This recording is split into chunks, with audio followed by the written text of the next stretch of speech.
Salut à toi qui as choisi le numéro 3. Je trouve que c'est un très beau message. Ok, t'es-tu prêt à toi?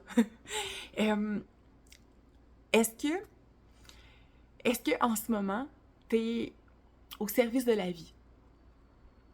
Puis de la vie, ça t'inclut toi. Ça t'inclut toi, puis d'être au service des autres, de rendre des services quand que c'est juste, que c'est fluide, que c'est facile, c'est simple.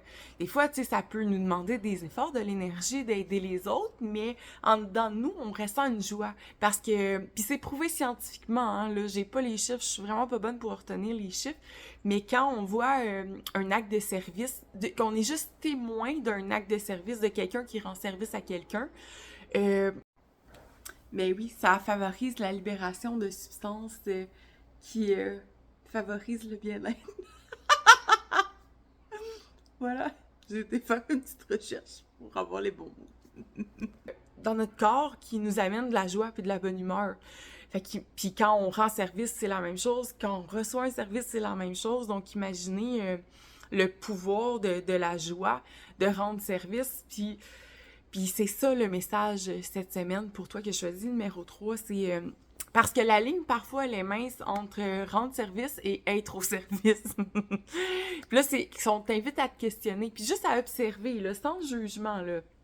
Il n'y a pas un camp qui est meilleur que l'autre, on est en apprentissage, on vit des expériences. Donc, observe-toi en ce moment. Est-ce que tu es au service de la vie? Que tu te sens aligné avec toi, puis que tu te respectes dans tes limites, dans ton énergie, dans ce que tu peux offrir, puis ce que tu te dois de garder pour toi. Parce que moi, je fais pas confiance aux gens qui me prêtent leur chandail, puis qui ont plus de chandail après. Et puis j'ai pas envie d'être une des personnes qui prête mon chandail, puis j'ai plus de chandail moi-même.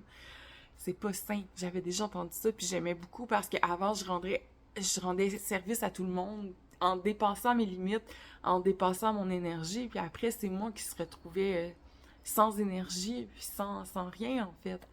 Donc, puis peut-être que tu as déjà été dans cette situation. Fait qu'aujourd'hui, on t'invite vraiment à observer ton rapport à donner-recevoir. Où est-ce que tu te situes? Est-ce que quand tu donnes, ça vient d'un espace de joie ou ça vient d'un espace de « Ah, je dois le faire, sinon il y a personne qui va le faire », de culpabilité ou de... Tu sais, là, c'est vraiment d'observer sans jugement. C'est très important, sans jugement. Parce que ça donne rien de juger anyway. C'est quand on observe, après on peut choisir. On prend responsabilité sur ce qu'on a envie, de comment on a envie de vivre, comment on a envie de donner.